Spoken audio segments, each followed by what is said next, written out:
একাধিক বিয়েটাকে শুধুমাত্র ছেলে খেলা তামাশা, নিজের শুধুমাত্র মনের খায়েশ পূরণ করার একটা অস্ত্রে পরিণত করে দিনের বিধানকে, শরিয়ার বিধানকে যেন হাস্যকর বিষয় পরিণত না করি। এটাকে ছেলে খেলায় পরিণত করা, হাস্যকর জিনিসে পরিণত করার মতো ভূমিকা যারা অবতীর্ণ হন তাদের আল্লাহর কাঠগড়ার আসামি হতে পারে।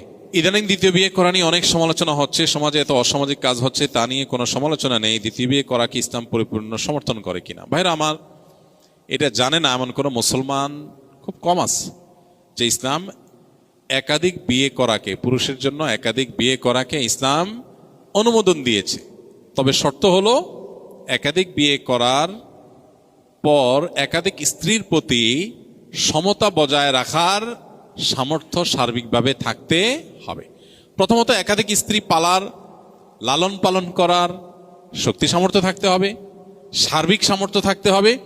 দ্বিতীয়ত সামর্থ্য থাকলেই হবে না, ইনসাফ করার সামর্থ্য থাকতে হবে। আল্লাহ বলেছেন ফাইন খিফতুম আল্লাহ তা'দিলু ফাওয়াহিদা, যার এ আশঙ্কা হয় যে না একাধিক স্ত্রী হয়ে গেলে একজনের প্রতি ঝুঁকে যাব, আরেকজনের খবর নেব না, আরেকজনের প্রতি বৈষম্য হয়ে যাবে, জুলুম হয়ে যাবে, ভরণ পোষণ দিতে গিয়ে একজনকে বাড়ায় দিবে আরেকজনকে দেব না, এরকম যদি আমার ভিতরে কোনো একটা সাইডে ঝুঁকে পড়ার আশঙ্কা থাকে, বৈষম্য করার আশঙ্কা থাকে, ফাওয়াহিদা, তাহলে তার জন্য একটির বেশি করা তার জন্য জায়েজ নাই।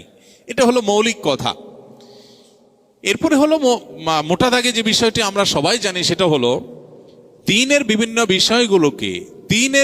বিষয়গুলোকে হাস্যকর প্রমাণ করবার জন্য, বিতর্কিত করবার জন্য আমাদের অনেকের যেরকম অনেক আপনার ইম্যাচিউর আচার আচরণ এবং ভূমিকা, এটার যেমন দায় আছে, আবার অত্যন্ত পরিকল্পিতভাবে দ্বীনের বিভিন্ন বিষয়কে সমাজে হেয় করার একটা অপচেষ্টা এদেশে, মুসলমানদের সংখ্যাগরিষ্ঠ যে দেশে, সে দেশে কিছু মানুষ বিভিন্নভাবে করে যাচ্ছে, সেটাও আমরা জানি।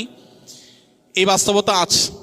একটা সময়, আজ থেকে আপনি 30 বছর 40 বছর আগের বাংলাদেশের বাস্তবতা যদি দেখেন, তো একাধিক বিয়ের ঘটনা গ্রামে গঞ্জে শহরে অহরহ হয়েছে। অনেক বড় বড় গুরুত্বপূর্ণ ব্যক্তি, দুনিয়াদার ব্যক্তি, সাধারণ শিক্ষিত মানুষজন, তাদের মধ্যে ব্যাপকভাবে বা অনেক বেশি পরিমাণে ছিল। সেটা নিয়ে সমাজে কোনো উচ্চবাচ্য হয় নাই এবং ব্যত্যয় সেরকম দেখা যায়নি। এখন একাধিক বিয়ে করে একজন স্ত্রীকে নিয়ে পড়ে থাকা, আরেকজনের খোঁজখবর না নেওয়া, এরকম বৈষম্যমূলক অনাচার যেরকম হচ্ছে, এটা যেমন সত্য, আবার এটাকে কালার করার জন্য তিলরে তাল বানিয়ে রংচং মেখে এটাকে প্রচার করার একটা অপচেষ্টাও আছে।